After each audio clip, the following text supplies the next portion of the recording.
So I was one of those kids that grew up playing ball. 8 o'clock in the morning during the summers, we were out the door on our way to somebody's house. I lived in a neighborhood where there's probably 7, 8, 10 kids that every day we were out playing some kind of ball. It didn't matter if it was basketball, if it was football, baseball. We're out playing ball. And honestly, the most popular kid in the neighborhood was the one who always remembered to bring the ball to play ball.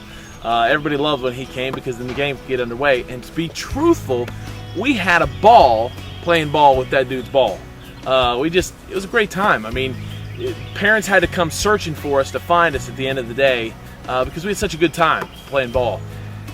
Now, when I went into the military, I had to get dressed up to go to a ball. Isn't it amazing how the same word can take on so many different meanings depending on the context? I think we get that, don't we? That words require context. The words we use each and every day only make sense when you put them in context. My kids will be sitting in the back of our car and we'll be driving somewhere, and one of them will say, "Mom, Dad, what does this word mean?" What is the first thing we ask them when they ask that question? Well, how's it used? Well, what's the context? So we get that ball can mean ball, it can mean that thing that you do, it can mean having a good time, it can mean that place that you go to, get dressed up and dance at it. Words require context. So though we get that, why is it that we feel like there's one word that doesn't require any context? Why is it that we feel like there's one word that we can use that everybody should just get what we mean? And that word's God. So last week we started our journey through the book of Genesis. And I use that word God quite a bit, but too often I think we take for granted what that word means. We live in a society where the word God is thrown around a lot, used a lot. And yet I'm always left asking the question, what does that word mean? In the way that person is using that word, what does that word mean? We're pretty nondescript about that word God, and in fact, in our society today, God can mean a myriad of different things. And I guess I get why that is. I get why we don't want that word God to be concrete. I get why we want God to be an open word, accessible to all. One, I think there's a certain naivete that comes in people's lives, that especially in the culture that we live in. We live in the Bible Belt, of course, and living in the Bible Belt, people toss around God, and we just assume that they're talking about the Christian God, the God that we've come to grow up and know in Sunday school, and so we make assumptions that the way that they're using the word God fits within this churched culture that we live in. So there's a certain naivety in the way we use of God. I think one of the reasons why we're not real concrete with the way we use the word God is because we're trying to be generous. And generosity is not a bad thing. The last thing I want to be known as is the person who feels like they've got a corner on the God market. Like the way that I talk about God and the way that I see God is the way it is, and everybody just needs to get on board with me and everything will be all right. I don't want to be that guy. And I want to recognize that because I've had contact with others who have had different experiences and different moments in life, that there's a good chance and perhaps that they've come to understand God differently than I have. So there's a sense of me wanting to be generous. I think another one of the reasons why we do with God what we do is because of the atrocities that have been committed in His name. I think all you have to do really is trace the contours of history, and you'll begin to see that some of the most vile, evil, and atrocious things have been done in the name of God. And no one wants to be that guy. No one wants to do with God that. So there's an openness, a way of seeing God that is open to beauty and love and grace and mercy, and yet when we try to get our fingers around that God, or our hearts around that God, or our minds around that God, it's a little bit elusive. One of the reasons why I think we don't give due seriousness to the way that we use God is honestly because we're not really sure what we mean when we use that word. There's a certain amount of ignorance that pervades our society when it comes to the word God. Ignorance isn't a bad thing, it just means a lack of knowledge. And we don't know because we haven't wrestled with, we haven't taken seriously enough the study, the devotion, the desire to really know who this God is that we talk about. And because we haven't, we don't feel like we have any authority or any realm of ability at all to speak definitively about who God is. And so God can mean really just about anything. When we allow the word God to be a word that requires no context, I think a few things begin to happen. One, I think that word God, it becomes an abstraction.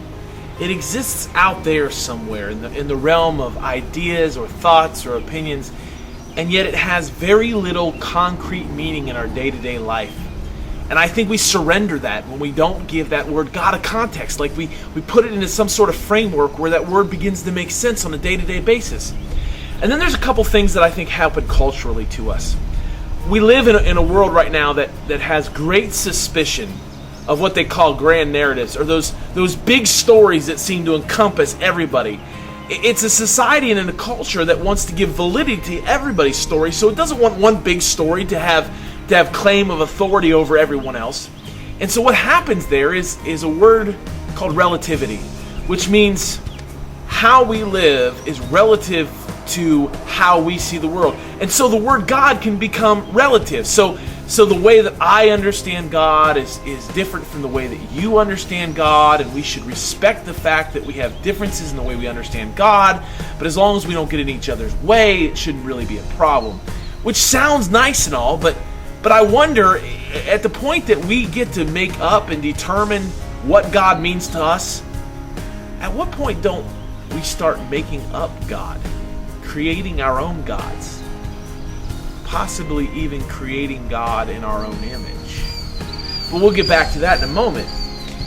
I think not only relativism, but also there's a word called pluralism, meaning this: there are many paths, many ways, many opportunities to come to that same one place. So all ideas of God are valid, and all religions that speak about God are valid, because in the end they all land in the same place, which we call as Christians heaven.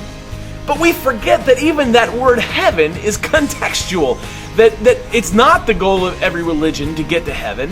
And so when we suggest that every religion is talking about God and we all land at the same place, we do violence to those other faiths and other traditions. The God that we claim as Christians is completely and totally different from the gods that the Hindus speak about. And when we suggest that the God we're talking about is the same one, that we actually do damage to their faith tradition. So you've got relativism and you've got pluralism. Another good way to talk about this as well is the word inclusivism. Now, for me, this is the most generous of all. So we might, as Christians, claim that God is who we say He is. But because God is who we say He is, and He's a God of grace and generosity, He values those who earnestly seek Him in other religions and traditions. And so He's not really that concerned about getting things right, more just a heart devoted to God. And so, He lets in anybody and everyone who's been searching and seeking some kind of God, because it's the religious experience more than it is getting the right story. But what happens when those religious experiences and those religious traditions lead people down paths that are completely conflictual with the way that Christians understand God? Abstraction, relativism, pluralism, inclusivism, I get it. I get why we want to affirm everybody's encounter and experience with God, as long as we recognize that the story that we tell as Christians oftentimes stands in direct conflict with that. See, at the heart of all of those are expressions of man's ability to determine or come up with their understanding of God. But the story that's told to us in Scriptures is not a story of man coming up with God. It's a story of God coming up with man. It's a story of God who creates mankind and then chooses to reveal Himself to us. within the context of our scriptures, we're given a display, a pulling back of the veil, a revelation of who this God is that we claim to worship, praise, and adore. It's a God found within His pages, a God that is experienced in the very real, concrete experiences of Israel. I don't want to be authoritarian or totalitarian even with my understanding of God, and yet the story we tell as Christians is a story that's not all that generous. It's more about confessional faith. When Israel tells its story throughout the Old Testament, it's claiming to have faith in a story that's been communicated to them throughout the centuries. A story of their ancestors having experiences with God and God's continued revelation within their lives. New stories being built and built up throughout their experiences with that God.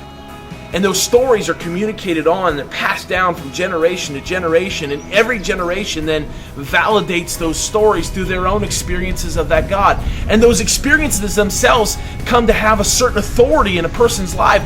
We are confessing that who this God is, that has revealed Himself through creation, through salvation, through redemption, through parting of seas, through bread from heaven, through kingdoms established and brought down, that the God that we are claiming to have had revealed to us is the God that we could trust, the God that has called us into being, a God that we did not choose but who chose us. As Christians, we find ourselves within that lineage, within that tradition. A tradition that is claimed to point back to the stories over and over again and saying, this is the context through which you come to understand your faith and your God. When you talk about God, you're talking about a specific God. You're talking about a God who reveals Himself as the father of Abraham, Isaac, and Jacob. You're talking about a God who shows up in a burning bush to a shepherd on the backside of nowhere. A God who then says to that shepherd, I'm Yahweh. I'm free to be who I choose to be. A God who warns us against establishing kingdoms and powers and principalities, but even after we've refused and rebelled against those warnings, who is there in the midst of the mix, even the dirty mix with us. A God who is seen as the God of justice and mercy and compassion for those who exist on the margins. They're saying, this is our God. This is the way we understand God. You might not choose to agree with us, but we're not going to surrender our claims on God because God has made Himself known. As Christians, we believe that God chose that specific group of Israel to begin a work that would encounter and touch the lives of everybody on the face of this earth. And we find ourselves as a part of that tradition, that confessional faith tradition. That tradition that says we do have a context, we do have a story that helps us make sense of our God. A story that gives concrete meaning to our God, that when we speak of God, we know what we're talking about. And therefore, that word God comes to have a deep and abiding meaning in our lives. It's not a God out there somewhere, a God of opinions and ideas, but a God who comes near and draws near and wants us to have experience a deep and abiding relationship with Him. A God who is constantly standing alongside, in front of, and behind His creation. If we can trust and believe that the story that we're given in the Scriptures is the story that adequately and accurately reveals to us God, then how do we make sense of that? What do we do with it? Well, one of the things you've got to do is you've got to involve yourself in the story. You've got to wade through those Scriptures and look around and try to find your place. You've got to allow the revelation of that God in the Scriptures to become the revelation in your own life. You've got to play with the Scriptures. You've got to take them apart. You've got to wrestle with them. And as you wrestle with them, somehow this God begins to wrestle back with you, and you find yourself caught up in His hands, and all of a sudden you begin to experience Him in ways that you never thought possible. There's a couple things that I want to caution you on as we move forward on this. One is this: as much as we want to say about God, and as much as we believe our story reveals about God, we've got to remember that the story itself, the book itself, is not God. And that there is a gap, that no matter how much we say about God, there's still something left unsaid. And so there is your generosity. There is that space of uncertainty. There is that place where faith really comes to mean something deep and abiding in your life. And the last thing is this. As Christians, as we wrestle through the Old Testament, we have come to encounter this story through the lens of Jesus Christ. Jesus is the one in whom we primarily put our faith in. In the New Testament, he is defined as the exact representation of the Father's nature, in whom the fullness of God dwells. And so when we look at the Scriptures, we begin to see in Christ what God looks like. And so that picture of Jesus Christ begins to cast a shadow back over the entirety of the Scriptures. And so as you're reading about this God of the Old Testament, I want you to always keep in mind that you've got to run that through the lens of Jesus Christ and allow the contradictions, allow the struggles, the uncertainties, the trying to make sense really deeply affect you. Try to understand what this story looks like and means in light of the revelation of Jesus Christ.